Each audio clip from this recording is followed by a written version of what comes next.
1893, we're still in the throes of this economic crisis that developed. Remember, it was the worst one in our history. 4 years long. The length doesn't define how bad it was, but the conditions did. So worst economic crisis in our history. So a couple of things are going to develop from that. One is that Jacob Coxey is going to lead an army of disgruntled workers to Washington, D.C. They were called Coxey's Army. And they're going to protest unemployment levels, unemployment support. They're going to protest working conditions in some areas. They were from Ohio. They go to Washington, D.C., and some of them actually get arrested, not for protesting, but for walking on the grass around the White House. Really? So, interesting development there, but this is where we see a big public protest about the employment conditions in America.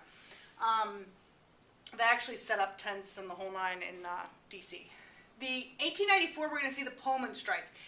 The Pullman was a rail car, the Pullman rail car, the sleeping car, and their railway workers are going to go on strike because they suffer a 1/3 cut in their wages. That's a huge hit. When you lose 33% of your wages, it's a huge hit. So the workers walk out and they go on strike. They're led by a man named Eugene V. Debs. We're going to read about him more as we go through history. He would be the first socialist to run for president in this country. And he leads the American Railway Union. In fact, he runs for president from jail.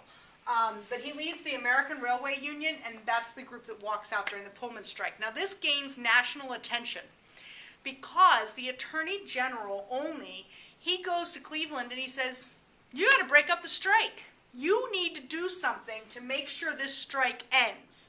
Send in the troops. No U.S. president had ever sent the troops in on striking workers. This was going to be huge, and Cleveland was a little unsure about how to use federal power. So Cleveland takes some convincing, but he finally does it because only uses the argument that this disruption in rail service was disrupting mail service. This is a difficult video. And that mail service was crucial to our defense as a nation. So we needed to do something to break it up because it jeopardized the ability of ours to defend ourselves. Kind of crazy. The Wilson-Gorman tariff is passed, and that's going to lower that McKinley tariff by 7%. So we do get a lower tariff. Tariff became about collecting revenue at this time and getting money for the government, not so much about protection. Now, big business didn't see it that way. Big business wanted to be protected. But the government at this time was basically saying, look, we've got money in our treasury. We don't need to do this for protection anymore. Businesses should be up and running and secure at this point. This is just to keep revenue flowing, and we can afford to cut it a bit. They also pass a limited income tax with this bill. Remember what we talked about, that the government cannot take away your property without due process, and a limited income tax was seen as the government taking away property without due process. So the Supreme Court is going to strike down this part of the law and say, no good, you need to rework this because it's unconstitutional. You're denying people property without due process. This is going to push the populists to support Republicans because the populists had been in the Democratic camp, but now they're saying, yeah, you Democrats are disappointing. You're not really out there for what we really want. You're not reforming the way we want. So it pushes them to support the Republicans, and in 1894 they let their voices be heard in the congressional elections where they vote overwhelmingly for Republicans. In 1896 we have a presidential election. And that presidential election is pretty big. The Republicans are going to run William McKinley. Now, William McKinley had been, basically he comes from a very common family. His dad was a pig iron miner, and so he had a very low-born upbringing. He does go in and he volunteers for the Civil War in 1861. He fights for the Union. He gets promoted to major.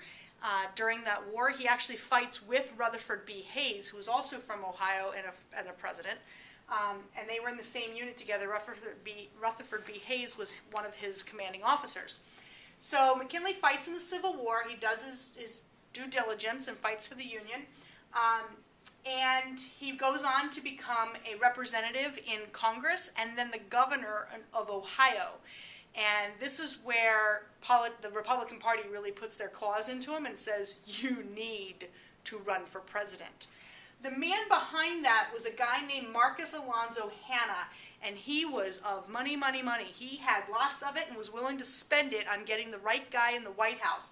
So he coupled with a lot of other big businesses, and they funded William McKinley's campaign. They spent about $7 million on this political campaign. That had never been done before. Today we spend almost billions of dollars on them. Now, back then, to spend $7 million on a presidential campaign was huge. But it's all because of big businesses' interest in this campaign. In fact, they would be so interested that their immigrant employees and other employees that worked for them, they basically, with their paycheck, would hand them a slip of paper that said, if you don't vote for McKinley, we may have to close up and you'll lose your job. So a lot of votes for McKinley came from that sort of corrupt practice of telling people who to vote for, and people who were at your financial mercy. The gold standard is what they pushed for. They did not want to go off of the gold standard because they knew that that's what made this country prosperous and gave our money value. And these people that pushed the gold standard were called the gold bugs. Okay? The Democrats are going to run a very suave, young candidate named William Jennings Bryan. Now, William Jennings Bryan had a silver tongue. He could talk, and he was a great orator, great speech maker. And at his nominating convention for the Democrats, he delivers a speech that becomes known as the Cross of Gold speech, where he basically stands up in front of the Democrats and says, you will not push down on the brow of labor this crown of gold. We will, crucify ourselves on a cross of gold.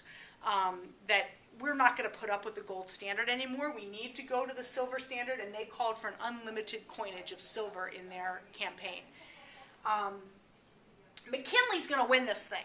Hands down, no question. It's probably the most decisive victory of the late Gilded Age before we turn the century. McKinley wins. There is no contest here. These two would run again in 1900. Same pair would run up against each other. McKinley wins even more decisively in 1900 than he did in 1896.